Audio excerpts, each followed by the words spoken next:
நம்ம நக்கீரன் டிவியோட தொடர்ந்து இணைந்திருக்க பெல் சிம்பிளை கிளிக் பண்ணுங்க.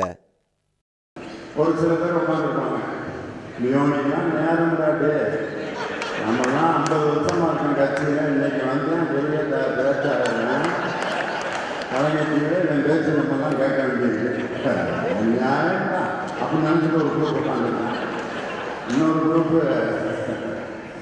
என் பேச்செல்லாம் கேட்க வேண்டிய தலை இருக்கிறாரு, ஏதோ மாதம் கூப்பிட்டாருன்னு வந்து உட்காந்துருக்கேன்.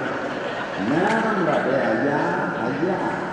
இன்னொரு குரூப்பு கலைமாமணி விருதுனா எப்படி தான் கொடுத்தாங்க தெரியல அப்படின்னு.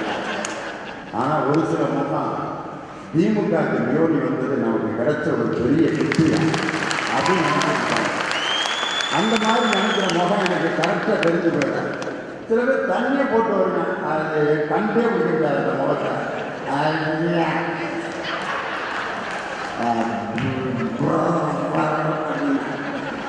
ஒரு மேடையில் நான் பேசிட்டு இருக்கேன், திடீர்னு மேடைக்கு ஒரு ஆள் வந்துட்டான், வேட்டி பாதி இங்கே வந்துருச்சு. நான் பாட்டுக்கிட்டேன், பாட்டு கண்ணெதிரே தோன்றினாள், தனிமுகத்தை காட்டினாள், நேர்வழியில் மாற்றினாள், நேற்று வரை மாற்றினாள் என்று பாடினான் கண்ணதாசன். பாட்டு வந்துருச்சு, தண்ணி பாட்டு மேலே நாங்கள் பாடுறோம் பாட்டு. என் மைக்கை பிடிங்க, எத்தனை வேட்டு கீழே விழுந்துருச்சு. நான் கூட்டத்தில் பார்த்து ஊர் தலைவரை கூப்பிடுங்கயா, பெரிய தேரமாக இருக்கு. அவர் தானே ஊர் தலைவர். ஊர் தலைவரே வேட்டை வச்சு போட்டு என் மைக்கை பிடிச்சி பாடிட்டு இருக்காரு. இன்னைக்கு 5 நூலில் தொங்கிட்டு இருக்கு ஒரு ஆட்சி, 5 நூல். அதில் 3 நூல் இருந்தாலும் அவ்வளோதான் டம்முன்னு கீழே கிடக்கும். அந்த 3 அட்டி பார்த்தீங்கன்னா எனக்கு என்ன தெரிஞ்சிச்சுன்னா, என்னைய விட்டுட்டு நீ மட்டும் நிம்மதியாக செத்துட்டிய.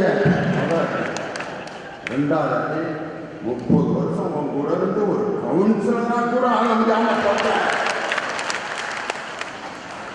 இந்த நேரத்தில் இந்த பன்னீர்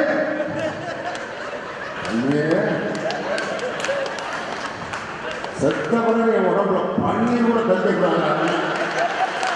மண்ணடியாவது போடுங்க, பன்னீர் மட்டும் நான் சட்டப்பட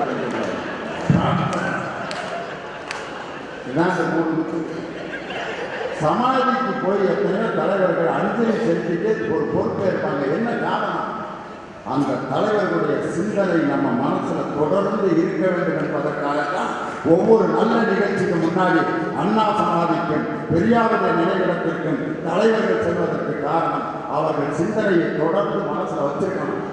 இன்னைக்கு பார்த்தீங்க அப்படின்னு சொன்னா, ஒரு கொலை குற்றவாளி காந்தியுடைய படத்தை ரூபா நோட்டில் போட்டிருக்கோம். நம்ம வீட்டில் அடுத்த தலைமுறை கேட்குது, யார் இந்த தாத்தா சுதந்திரத்துக்காக போராடியது சொல்லிடுவோம். நேரு புறாவை பறக்க வர மாதிரி ஒரு சிலை இருக்கு. யார் என்று? இவர் தான் இந்தியாவுடைய முதல் பிரதமர் ஜவஹர்லால் நேரு. அவரை பற்றி கொஞ்சம் சொல்லுங்க. சொல்லலாம். பாரதியாருடைய சிலை இருக்கு கடற்கரையில், சொல்லலாம். ஆனால் ஜெயலலிதா அம்மாவோட படத்தை பார்த்து நாளை சந்ததி கேட்குது, யார் இந்த அம்மா முதலமைச்சராக இருந்தாங்க, எப்படி செத்தாங்க, இது வரைக்கும் யாருக்கும் இல்லை. அண்ணா இறந்தப்போ எப்படி இறந்தாருன்னு தெரியும், பெரியார் ஐயா இறந்தப்போ எப்படி இறந்தாருன்னு தெரியும். இது வரைக்கும் எப்படி செத்தாங்கன்னு தெரியாதவங்களை எதுக்கு இங்கே போட்ட மாட்டேங்கிறாங்க. அப்போ யாரும் கொண்டுட்டாங்களா? அதுதான் இது வரைக்கும் தெரியல. அப்படி அவங்க என்ன தப்பு பண்ணாங்க? அவங்க நிறைய பணத்தை சுருட்டி இப்போ ஜெயிலுக்கு போனாங்க. ஜெயிலுக்கு போனவங்க பணத்தை வச்சுருக்காங்க. அப்போ நானும் நிறைய தப்பு பண்ணிட்டு ஜெயிலுக்கு போனால் என் படத்தை வைப்பாங்களான்னு கேட்பானா கேட்க மாட்டாங்க. இதைத்தான் இந்த காலத்தில் சொன்னேன்.